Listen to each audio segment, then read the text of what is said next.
9 de la mañana, 22 minutos. Estamos ingresando a esta tertulia del jueves 21 de abril de 2016 con Miguel Mansi, Graciela Bianchi, Eduardo Rubio, Óscar Andrade. Les pido disculpas porque ocupamos algunos minutos con la palabra del prosecretario Juan Andrés Roballo, anunciando parte de lo que será el temario de ese Consejo Especial de Ministros convocado por el presidente Vázquez para el sábado, para atender esta situación muy complicada, de la que ya hemos hablado también aquí en este espacio en alguna oportunidad. Lo cierto es que le robamos minutos a esta tertulia, así que gracias por la comprensión. Estamos con Miguel Mansi, decíamos, Graciela Bianchi, Eduardo Rubio y Óscar Andrade. Óscar, ¿no pudieron entrar el otro día a esta fábrica de Salto, a Caputo? Sí, una cosa lamentable, porque en realidad estaba coordinado hace una semana previa la visita. Había una situación muy dura de represión sindical, donde se despiden a todos los trabajadores de Nolir, el grueso de los trabajadores despedidos con más de 25 años, para implementar una rebaja salarial el mismo día del despido, dada la gravedad de la circunstancia que hacía cerca de un año estaba en tránsito en la Comisión de Legislación. Se resolvió por unanimidad ir a visitar la fábrica como una forma de respaldo y ayudar a instalar instancias de diálogo. Y no, increíblemente nos recibió la policía, ¿no? Parece de locura.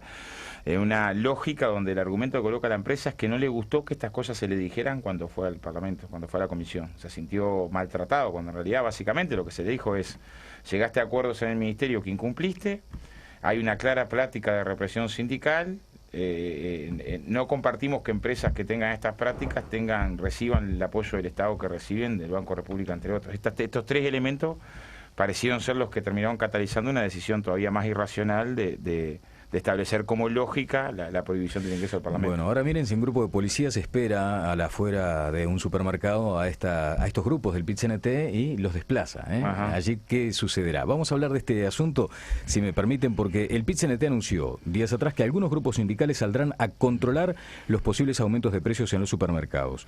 Luego de conocerse esta información de la Central Obrera, la Asociación de Supermercados del Uruguay emitió un comunicado que, entre otras cuestiones, expresa que el alza de los alimentos y bebidas se ubica por debajo del promedio general, por tanto no es la razón principal de la inflación, pero allí agregan que el comercio en general y sus establecimientos en particular no son formadores sino tomadores de precios. El secretario general del PIT-CNT, Marcelo Abdala, estuvo aquí en Rompecabezas el martes y dijo respecto al comunicado que lo respetan pero no lo comparten. Vamos a escuchar lo que decía Marcelo Abdala. En realidad lo que nosotros queremos hacer son actos simbólicos, pacíficos, en el cual, contra cierta información que nosotros tenemos de precios abusivos o remarcados sobremanera con respecto a la información que manejamos de precios en el origen, digamos, de las distintas cadenas productivas, que impliquen una serie de actos pacíficos de trabajadores con difusión y propaganda de la importancia de los ingresos de nuestro pueblo. Entonces serían actos principalmente en grandes superficies que además permitan difundir con volantes, con propaganda, con material, la importancia de que tengamos un cuidado con los precios. Bueno, los supermercados dijeron que esperan que se preserve la tranquilidad de sus trabajadores y también de la gente que acude a estas grandes superficies. Pero también estuvo aquí en la mañana, le hice una entrevista a Aldo Lema, el economista Aldo Lema, y concretamente dijo que esto del control de precio social no tiene sentido para abatir los índices de inflación. El mejor control social que puede haber es del que cada uno de nosotros busque los precios más bajos, dada la competencia que suele haber. La verdad es que los precios ya entregan mucha información y esa información, digamos, está explícita como para que cada uno tomemos las decisiones a dónde vamos a comprar o aquellos precios que sean los más competitivos. O sea, a ver, no hay ni evidencia teórica ni evidencia empírica que controles sociales de precios o, digamos, mayor información sobre los precios reduzca la inflación. Creo que evidentemente esto no va a tener ningún impacto y, de nuevo, me parece que desvía la atención de los verdaderos problemas. Y obviamente que si en forma transitoria o por algún tiempo más extendido hay intentos de fijaciones de precios o de controles de precios, los ajustes van a empezar a ser como ocurrieron en otros países. Van a empezar a haber ajustes, digamos, en términos de calidad de los productos. Habrá probablemente menor oferta de algunos productos, porque en definitiva el proceso naturalmente se va ajustando. Esto es lo que nos decía el economista Aldo Lema. Comienzo con Miguel Mansi, que en un tuit dijo que iba a hablar en la tertulia de los piquetes sindicales en las afueras de los supermercados. Sí, porque yo creo que hay dos temas acá, ¿no? De un lado es si el control de precios impacta o no la inflación. Y de otro lado es si el PIT-CNT está bien que haga piquetes en los supermercados para controlar los precios, ¿no? Si pudiéramos despejar el primer tema sería fantástico, pero no nos vamos a poner de acuerdo. Ahí Aldo Lema, un individuo formado en economía, dice que no. A mí me parece que en la batería de medidas que pueda adoptar un gobierno para controlar los precios, no me asusta. Si quieren hacer control de precios, que hagan. De hecho, el gobierno ha anunciado que iba a instalar una aplicación, que iba a lanzar una aplicación para que la gente pudiera chequear en su celular si el almacén Pedrito cobraba más caro que el supermercado Juancito. Me parece fantástico. Creo que el efecto de los controles de precios es marginal, como más o menos la teoría económica es conteste, es marginal en el combate a la inflación, que significa una prioridad de primer orden, valga la redundancia, en materia de política económica. Fíjense ahora cómo cambian las cosas y si será chiquito este tema del control de precios, que el impacto que van a tener estas severas inundaciones que estamos padeciendo seguramente va a ser mayor, y va a distorsionar sin duda la cadena de precios de los productos afectados por el agua. Lo que pasa en Brasil, el precio del petróleo, un montón de cosas. Es mucho más sofisticado el tema de la inflación y el tema de la macroeconomía que el tema del control de precios. Pero en todo caso no me asusta como herramienta, y vaya que quien quiera aplicarla, que la aplique. Ya la aplicó Pacheco en el año 68. De manera que, imagínense. Precios y salarios, ¿no? Precios y salarios, congeló precios y salarios, qué bárbaro, ¿no? Qué época, ¿no? Complicado. Sí, pero estaba a tope todo, ¿no? Entonces. ¿Qué partido era ese? Coloradazo, el candidato más votado de todos los tiempos. Todos los tiempos, todo lo que ahora votan en el voto van a Pacheco. Maravilla de época, ¿qué? En esto último coincide. Claro. Ahora, entonces, el punto es, si esto ya sí en teoría económica puede ser discutible, vamos allí, podemos ir en punto a ver si esto es útil o no a la realidad que vivió el país en el pasado, y a la aplicación de estos controles de precios en otras latitudes cercanas que más o menos conocemos. Argentina, Venezuela, Cuba. ¿Cómo le va a los que controlan precios? Precios es un tema que dejo para los economistas, insisto. En el primer plano, ¿esto funciona para controlar la inflación? A saber, hay dos bibliotecas. El segundo punto que se me preocupa más es las brigadas sindicales del PIT-CNT que deben pararse en las esplanadas de las grandes superficies para controlar la inflación. Yo creo que no, yo creo que eso es complicado. Yo creo que eso dispara una serie de mecanismos que sabemos dónde empiezan, no sabemos dónde terminan. Que se parece a prácticas, sin ofender, chavistas, ¿no? Se va a la patota que vos decís, y van a los supermercados. ¿Por qué no van a los almacenes minoristas que fraccionan y te cobran 10 pesos el pancho? Los que están en las nubes no saben o fingen no saber que los almacenes minoritas fraccionan y cobran más caro que la grande superficie, que como dicen los queridos empresarios estos que le pusieron más plata al frente que a mí, no tengan ustedes la menor duda en la campaña, los precios están en las góndolas y están en la página web. No hace falta, la gente va y sabe cuánto cobra Devoto, cuánto cobra Tienda Inglesa, cuánto cobra el Leán, porque están en las páginas web. Los que no tienen precios en los artículos son los que fraccionan. Y los que fraccionan son los que recargan los precios a las clases más necesitadas, que van a comprar almacén por no llegarse hasta el sur. Bien, Miguel, después sigo contigo. Eduardo Rubio. Sí, el tema de la inflación, el tema de los precios y el tema del control de precios es una discusión de fondo. Acá los economistas en general, digamos, propalan, defienden una sola visión de la economía y del mundo, donde el mercado ajusta todo y viva el mercado. Y parte de la política del gobierno en los últimos años, lamentablemente, ha sido la de profundizar esta forma de pensar y ver la economía. Entonces, lo que ha habido una concentración brutal del mercado.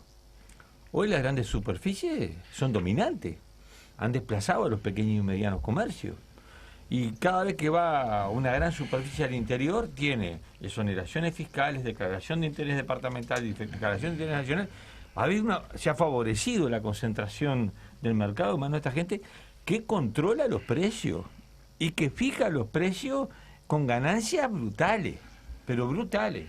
Entonces, ¿Cuál, de nuestro punto de vista, dónde está la solución? Que el gobierno, el Estado, debe tener una política de control de precios, al menos de los elementos de la canasta básica. Esto no es ni un pecado, ni siquiera es el socialismo, es una política racional, porque ante situaciones adversas como la que se viven hay que prever. La fruta, las verduras se van a ir a las nubes. Bueno, el Estado debe intervenir en esto, o lo va a dejar a que lo libre el mercado, y que la selga cueste 150 pesos, no sé, o lo que venga, ¿no? Entonces, con un gobierno, con un Estado que se preocupa de controlar el mercado, de fijar elementos en el mercado, es allí donde está el poder.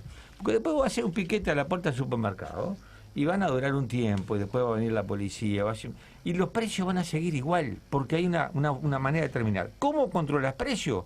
Bueno, primero, con decisión política. Segundo, hay herramientas que nosotros el otro día lo discutimos acá. ¿Por qué no hay control? No podemos controlar el precio de la carne. Porque no hay un frigorífico nacional.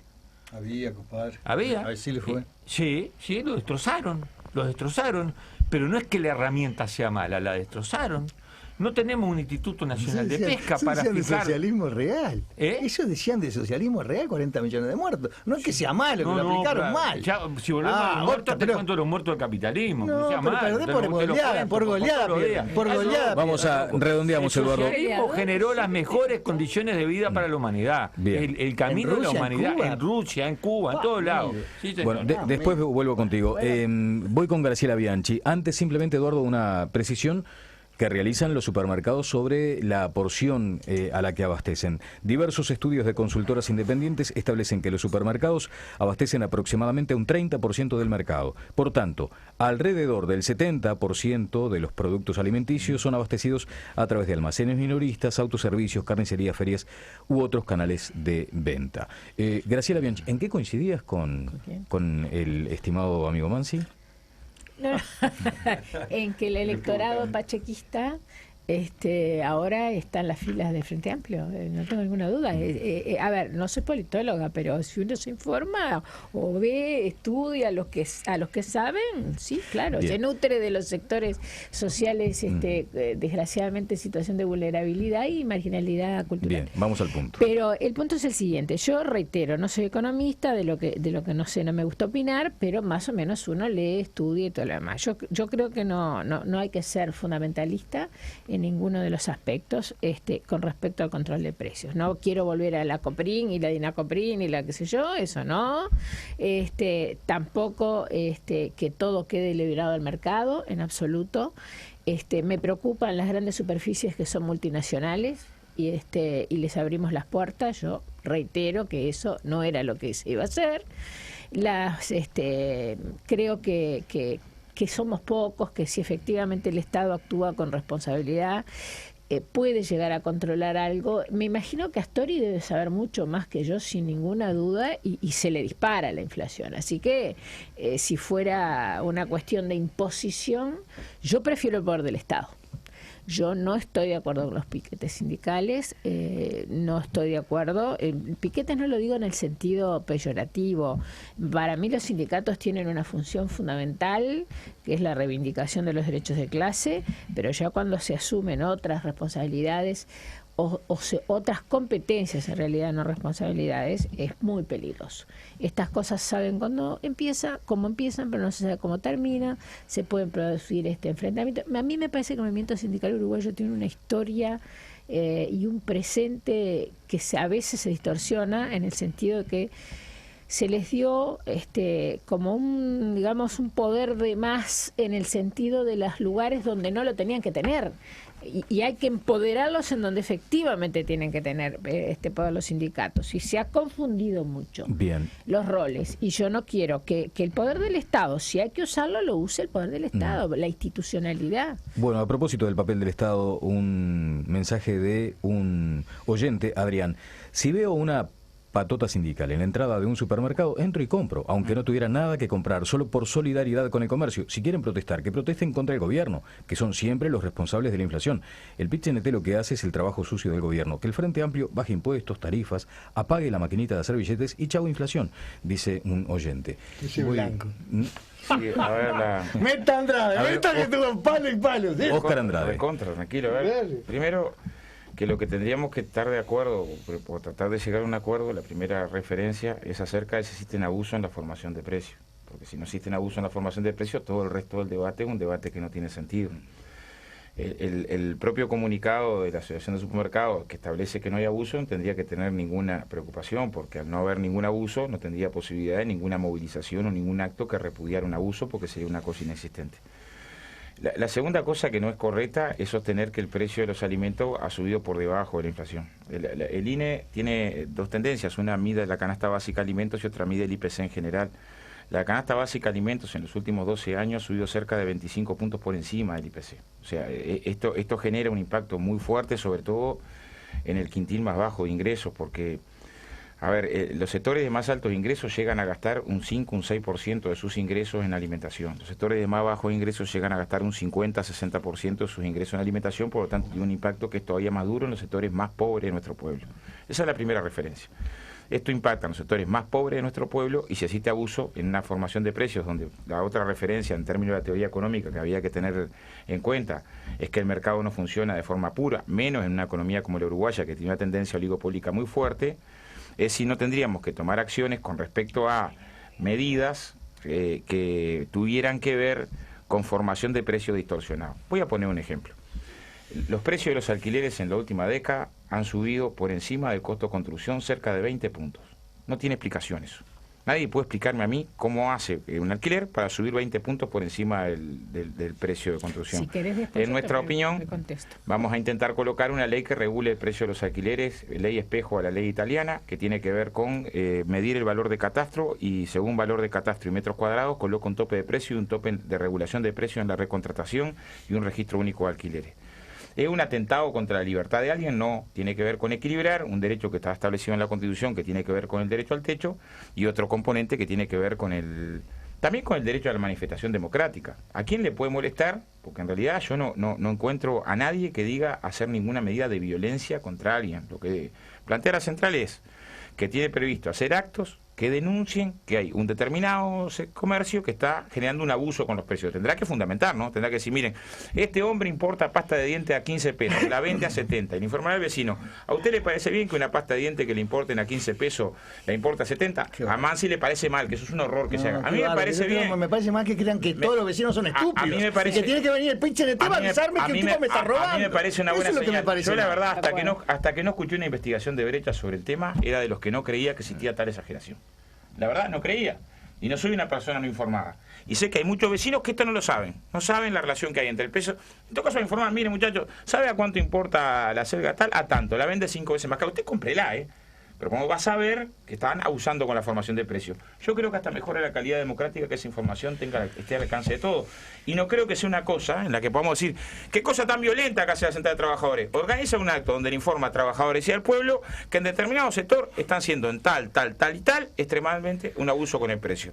Eso altera a alguien, joroba la democracia. Nos transformamos. Así empieza, no sabemos cómo termina. Lo quiere caracterizar. No sabemos cómo termina. ¿Qué pasó? Yo creo que yo siempre quedo con menos tiempo, ¿no? Bueno, no, de ningún modo, eso no voy a permitirlo. Yo creo que tiene el movimiento social todo el derecho de informarle, en parte hasta sus propios afiliados, decir, miren, parte de lo que estamos luchando por su salario, se lo están esquilmando acá, porque este señor importa tal cosa a 10 pesos y la vende a 50.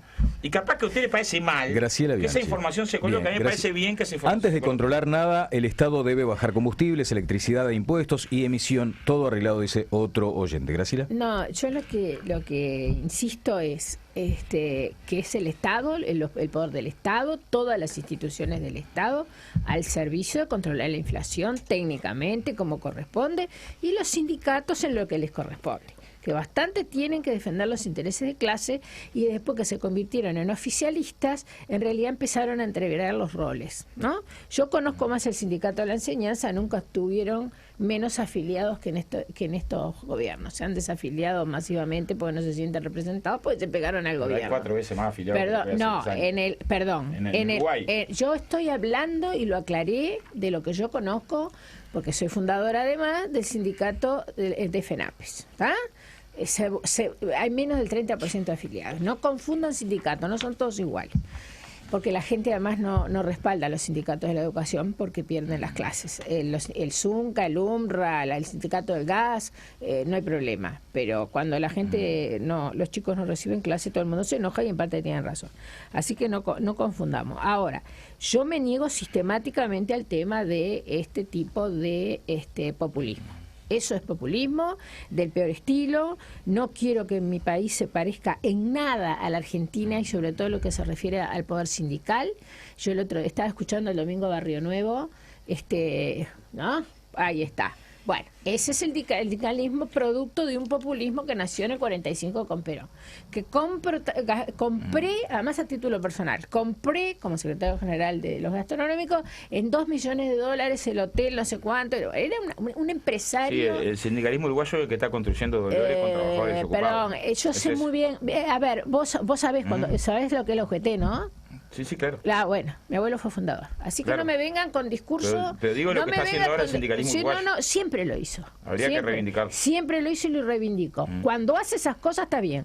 Cuando se mete a hacer gobierno está mal. Porque ese no fue la república. El primer paro del gobierno se le hace en abril. ¿Me dejás terminar, Oscar? Yo te escucho, y te escucho con mucho respeto.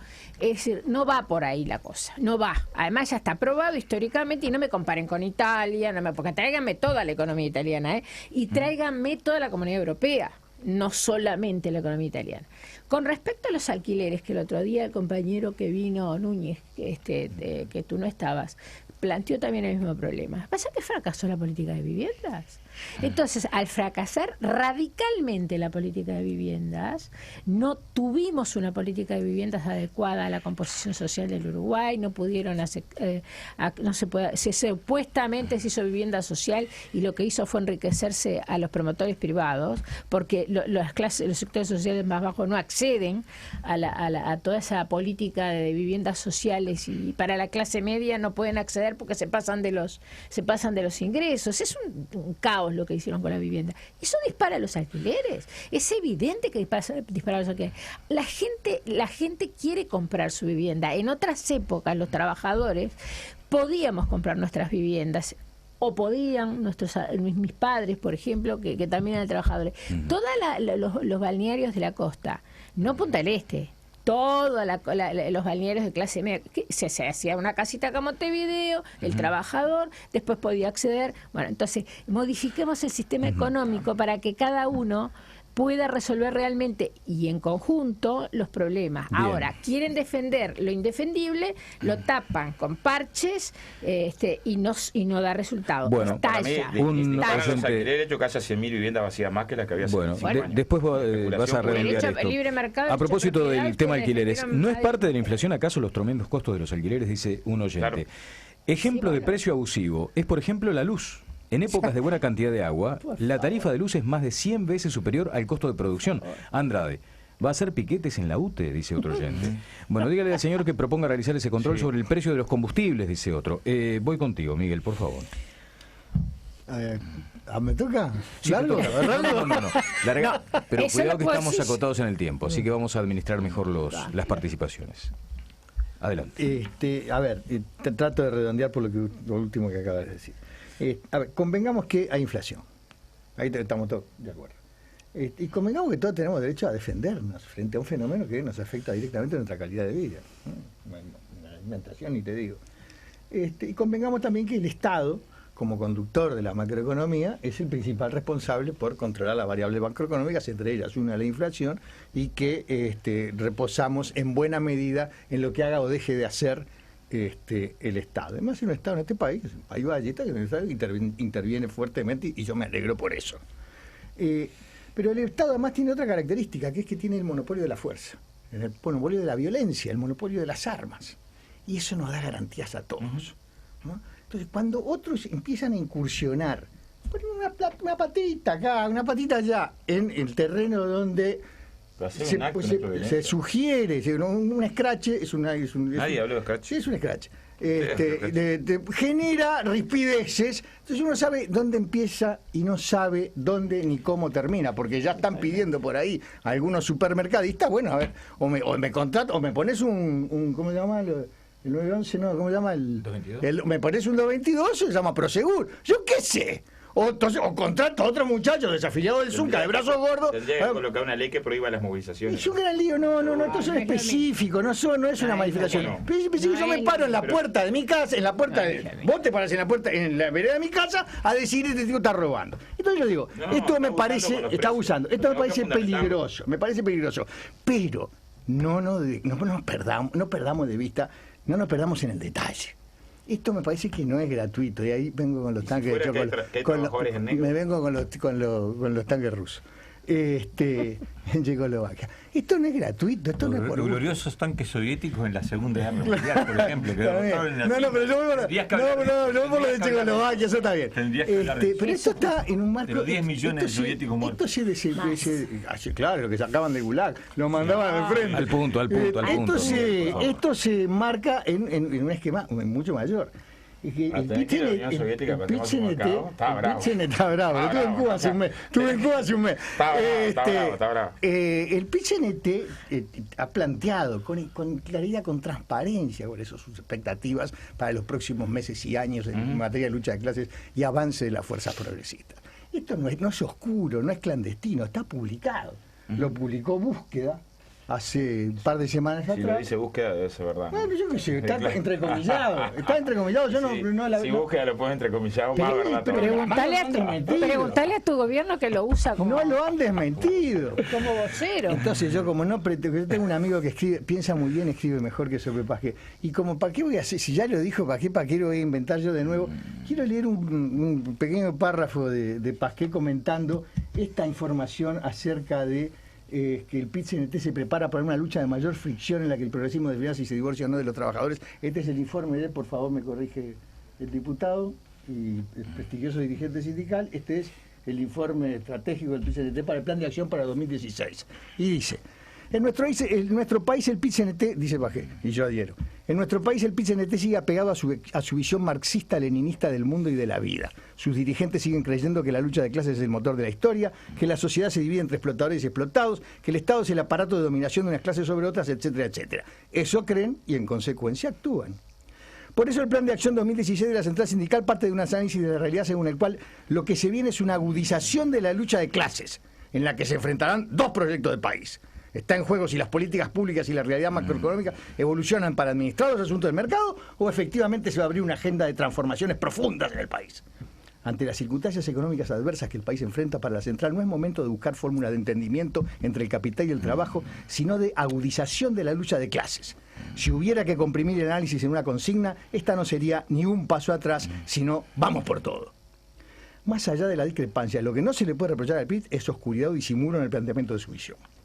El PIT rechaza el capitalismo, convive con él porque por ahora no tiene más remedio, pero se propone sustituirlo. ¿Por qué régimen se quiere sustituir al capitalismo? Por algún tipo de socialismo, evidentemente. ¿Pero por cuál? A partir de acá las respuestas dejan de ser fluidas. Seguramente nadie va a decir que quiere repetir la experiencia soviética. El tremendo fracaso económico cubano es demasiado evidente. Venezuela y su socialismo del siglo XXI se caen a pedazos. La Argentina, los Kirchner no pretendió ser socialista. ¿Cuál es el modelo entonces? Nuestra dirigencia sindical no lo sabe. Y si cree saberlo, no lo dice. Pero aunque no ha definido hacia dónde va, exige avanzar rápidamente. Y ahora anuncian que van a formar brigadas para controlar los precios, gracias, como Miguel. si quisieran emular a la patota del chavismo. Bueno, vamos a cambiar el orden. Sí, a ver, el macartismo envidiaría a Pasquella y a Mansi. Yo voy a explicarle una cosa. Cerro del Estado, no sé si conocen en Rivera, Cerro del Estado es un barrio muy pobre, Rivera. Muy pobre, mujeres muy pobres. Ahí están trabajando por 4.000 pesos por mes para la Intendencia de Rivera, para un edil que es empresario de la construcción de Rivera, que también es colorado como el intendente, que además la amenaza con despedir a esas trabajadoras que trabajan al rayo del sol, que además trabajaban en enero y febrero sin cobrar y cobraron los 2 meses juntos. Tienen pánico estas compañeras, estuvimos reunidos con ellas en denunciar porque tienen miedo a perder el trabajo, Nosotros decimos que cuando hay circunstancias de contracción de la economía, hay sectores que realizan el ajuste. Estamos hablando de este edil de Rivera, después te puedo pasar el nombre, de la Intendencia de Rivera, que no controla, y de trabajadoras muy pobres, que trabajan en esa condición. Esto pasa también en los arándanos. Los arándanos empezaron a contratar para la cosecha, convocan a más trabajadores que los que precisan. Entonces, cuando van a convocar a 300, convocan a 600 trabajadores. Y día en la mañana, de las 6 de la mañana a las 7, el capataz va eligiendo. Hoy a ti entras, vos no entrás. Vos entrás, vos no entrás. El que entra enormemente sugestionado. Esto que a él le altera mucho, en términos de decir, cuando hay dificultades económicas, se toman medidas por abajo contra los trabajadores de ajuste por la vía de los hechos, y que por lo tanto hay que incrementar las medidas de defensa de los derechos que están más expuestos y más vulnerados, implica una realidad económica en todas partes del mundo. Momentos de contracción de la economía, que es el caso más claro, la crisis del 2002-2003, donde la participación del salario a la salida de la crisis fue 14 puntos menor de lo que era antes de la crisis, no todos la pagamos igual, ¿no? Tiene que ver con un hecho objetivizable por cualquier economista del planeta, no por los economistas de Cuesta Duarte y de la Central. Entonces, yo creo que interpretar que una valoración de que la puja distributiva se torna más tensa cuando hay contracción de la economía, un hecho objetivo, ¿no? En medio de una campaña de satanización del movimiento sindical, me hace acordar a las peores épocas de intento de estigmatización de una organización social más representativa que nunca, ¿no? Más representativa que nunca. Andrade, lo dicen ustedes, no lo digo yo. No se victimice. Cerramos, Eduardo. Bueno, la película dice capaz que me explicaba qué hace González en Rivera. Me permite, Eduardo Rubio, adelante. Primero, yo creo que el rol fundamental en el combate a la inflación o en el control del precio o en fijar una política en donde se le garantice a los sectores trabajadores, a los sectores más necesitados, el acceso a la alimentación básica, le corresponde al Estado. Entonces, y acá, como lo que prima es la política de mercado, el libre mercado, y ha primado en los 12 años de gobierno Frente Amplista, la responsabilidad del gobierno. Entonces, nosotros reivindicamos recuperar un espacio como subsistencia, y acá se horrorizan, es volver al pasado. No. Anduvo mal en la última etapa de subsistencia, bueno, es culpa de los gobiernos corruptos que corrompieron el frigorífico nacional, las empresas públicas, lo que era subsistencia, pero ese era un recurso concreto, objetivo, y no el socialismo. Dentro del capitalismo que había en el Uruguay, esas cosas funcionaron. Hay que recuperar entonces herramientas que garanticen. Cuando estamos viendo que la selga en tiempos normales la compran a 5 pesos en la chacra y la venden a 40 pesos en la provisión, en el supermercado, ahí falta el papel del Estado. ¿Qué hace el Estado ante eso? Nosotros hicimos discursos, cuando estábamos en el Frente Amplio toda la vida, en contra de la intermediación abusiva, y no la terminamos, o no la terminaron, yo ya no soy parte de ese gobierno, ¿verdad? Entonces, ahí hay herramientas concretas que el Estado puede utilizar, ¿verdad? Pero sin ningún problema y sin violar ninguna norma, sino recuperando, insisto, el frigorífico nacional. Tema de la vivienda. Nosotros tenemos un proyecto presentado en el Parlamento, está en discusión en la Comisión de Vivienda, de un Plan Nacional de Vivienda Popular. Proponemos la construcción de vivienda por parte del Estado, estamos hablando de 10.000 viviendas por año, una inversión importante, para atender las necesidades de los sectores que no acceden a la vivienda, pero en este momento además, para reactivar la posibilidad de generar empleo genuino, con salarios reales, ¿verdad? Y no condenar a la gente al seguro de desempleo, a la tarjeta del MIDE. Estamos proponiendo medidas socialistas, no. Esto es una decisión política, obviamente, de quitar de repente a algunos sectores que ya tienen bastante e invertir en aquellos que necesitan. Entonces, Plan Nacional, mañana en la reunión sobre seguridad, cuando discutamos el tema de la seguridad, pero a fondo, una de las propuestas que llevamos es esa. Para combatir la violencia social, trabajo. Trabajo digno, salario digno, es la mejor receta.